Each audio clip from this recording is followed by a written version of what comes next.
চাঁপাইনবাবগঞ্জের নয়াগোলার ফরহাদ আলম শারীরিকভাবে প্রতিবন্ধী, কিন্তু মানসিক শক্তিতে অদম্য।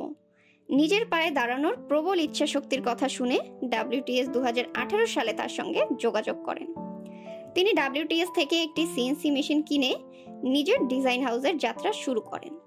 কঠোর পরিশ্রম আর মেধা দিয়ে দীর্ঘ 7 বছরে আজ তিনি একজন দক্ষ CNC ডিজাইনার এবং সফল উদ্যোক্তা।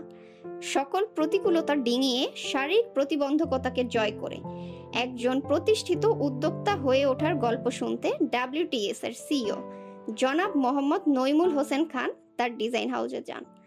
হাসি, গল্প, আড্ডা আর অনুপ্রেরণায় কেটে যায় দীর্ঘ সময়। চলুন ফরহাদ আলমের মুখেই শুনে নেই তার এই অদম্য পথ চলার গল্প।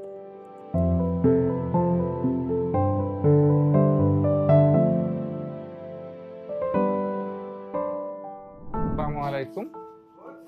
আমি এই CNC মেশিনের একজন ব্যবসায়ী। আমি এই মেশিনটার সন্ধান পেয়েছিলাম এখানের একজন উনি কাঠের ডিজাইনার এবং মিস্ত্রি মামা। উনি বান্দরবনে দেখে এসেছিলেন প্রায় অনেক আগে। সেখান থেকে দেখে আসার পর উনি আমার আব্বাকে বিষয়টা জানান, এরকম একটা মেশিন আছে, ডিজাইন করা যায়। ওই বিষয়টা জানার পর আমার আব্বা আমাকে দিয়ে বললো যে এরকম নাকি মেশিন পাওয়া যায়, খোঁজ খবর নাও। এই খোঁজ খবর নিতে যে আপনার WTS এর খোঁজ পেলাম যে এরকম মেশিন আপনারা বিক্রি করেন।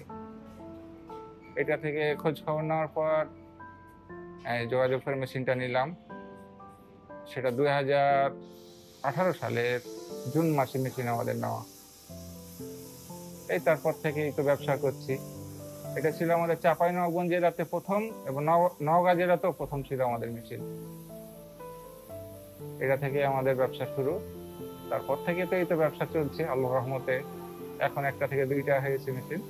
আমাকে ডিজাইন শেখার সহযোগিতা করেছিলেন প্রথম আপনাদের WTS এর ছিলেন, উনি আপনাদের মনে হয় ম্যানেজিং ডিরেক্টর। তো ওনাকে যখন বললাম যে ভাই আমি তো ডিজাইনের কাজ শিখতে যেতে পারবো না, আমি প্রতিবন্ধী মানুষ, আমাকে একজন ডিজাইনার দিতে হবে। উনি তখন সে সময় ওভাবে ডিজাইনার ম্যানেজ করতে পারেন নাই।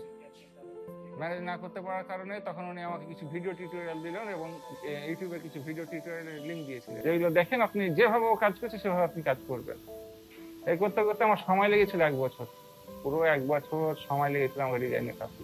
তো আমার শিখার আগ্রহটা সবকিছুই আল্লাহর রহমতে একটু বেশি। আমি যেটা চেষ্টা করি, শেখার চেষ্টা করি যে এটা শিখতে হবে আমাকে। আমি কোনো কাজ করার চেষ্টা করলে শেখার চেষ্টা করি যে এটা আমাকে শিখতে হবে। এই মন মানসিকতা থাকার কারণে হয়তো আমি এটা শিখতে পেরেছি।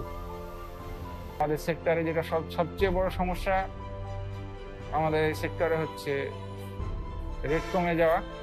এখন ওনারা অনেক মেশিন আমাদের বাংলাদেশে, এনারা কি চিন্তা করছে আমি জানি না, কিন্তু যেভাবে রেট কমছে তাতে আমাদের এই সেক্টরটা খুব একটা ডেভেলপ করতে পারবে না।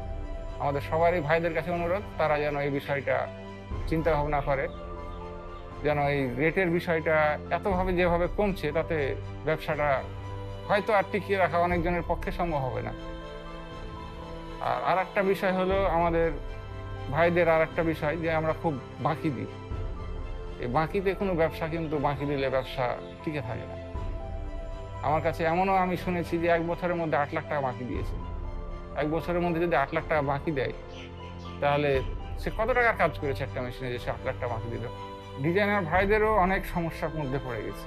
আমি যেটুকু দেখতে পাচ্ছি অনেক ডিজাইনার আছে যারা কাজ ছেড়ে দিয়েছে। অনেক ভালো ডিজাইনার আমার পরিচিত ছিল। আমার পরিচিত যারা 4 জন ছিল তারা 4 জনই কাজ করেন না, শুধু তাদের সম্মান এবং ওই তাদের স্যালারির কারণে।